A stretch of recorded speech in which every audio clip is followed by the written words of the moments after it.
My insight on this now is you do something really, really hard, and like within an hour or two afterwards, you're like, "Oh, it's amazing!" Like I'll do it again. And in the 100%. moment, it's really, really tough. Like there were 100%, lots of things went wrong. There were lots of low points, but in that environment, the thing I quite like about that challenge is there's not really a way out.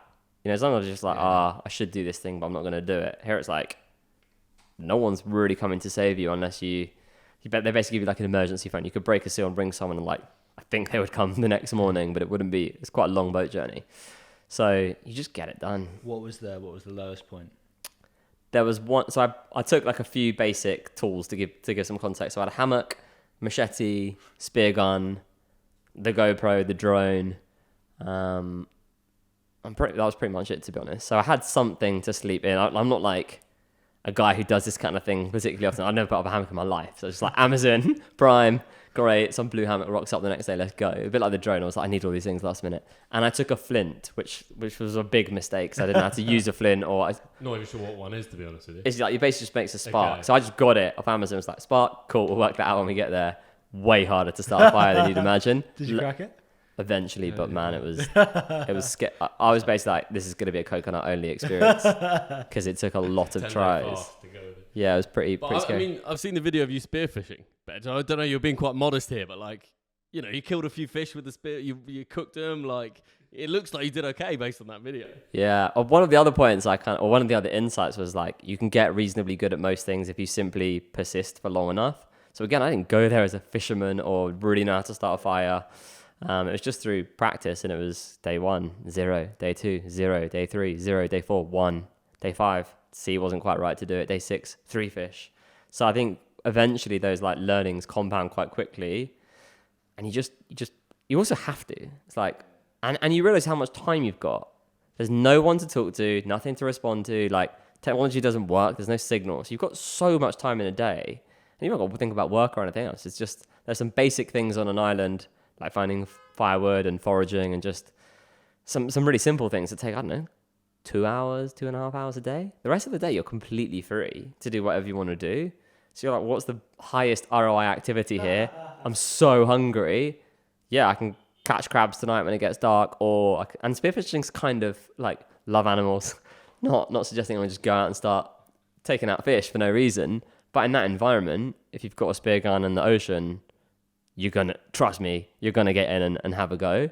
So yeah, it was quite a fun learning curve, and just the exhilaration of being hungry and getting a fish and coming out of the sea and like, come on! It was amazing. Just to push on Hector's point, I guess after you realised I'm actually not going to starve, because 10 days, if I had to just eat coconuts, I could do it. And when you realise, like, temperature-wise, maybe you're going to be okay, you got the hammock up, right, I can actually do this. But what was the hardest point, like, psychologically? What was the hardest moment, like, where, I don't know, do you start to talk to yourself, or does the brain start to really go? Because 10 days by yourself on a desert island, I mean, there must have been a moment, like, mentally when you were like, oh, wow, like, this is a bit out of hand here. Yeah, you definitely do talk to yourself, or I did, which is quite fun. But I think there was one, and it was kind of the low point I was thinking of a moment ago. There was basically the climate there is just completely localized. There aren't weather forecasts or anything. It's just its own thing. And pretty much any week in a year, it'll be nice. It will rain. There'll be a storm. It's completely unpredictable. So the only heads up I was given was just expect anything. And there was one night where it rained quite heavily. Again, I don't know how to put up a hammock. I've had a good go, but it definitely wasn't all connected up perfectly. So when it started raining relatively heavily, the hammock started getting a little bit wet. I didn't have many clothes. Basically everything, long story short, everything got soaked. So I didn't have a dry pair of socks or anything, and it's cold and it's raining and it's heavy rain. So even though there's a little tarp on top of the hammock, it's coming in the sides, it's coming down bits of string. So I was like redoing the hammock in the rain, in the storm. I remember just getting in that night thinking, I was cold and damp. I was like, this is not fun, and we're going to have to get through this and just ride it out. So it was just horrible, and there's mozzies and everything else. That, for me, psychologically was, it could be this for the next 6 days. You need to dig deep and eventually find a way to sleep. And yeah, again, you don't appreciate just warm, dry clothes until you haven't got any.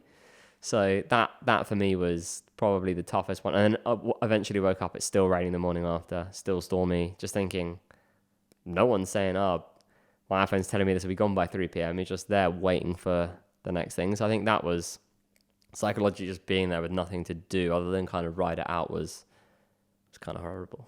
You probably had some pretty. I mean, I've never done anything anywhere near this, but similar kind of going offline in nature for a few days, and I imagine you had some pretty euphoric highs as well when you just realised that it's just you and there's nothing Yeah. to bother you. And Again, you sort of forget the context of, oh yeah, I'm a bit hungry or got some cuts and bites and stuff. Sometimes you just come out, walk out to the sea on your own, be like, this is incredible. Yeah. And I don't know why more people don't do this. And I've introduced so many people to my island guy. No one ever does it.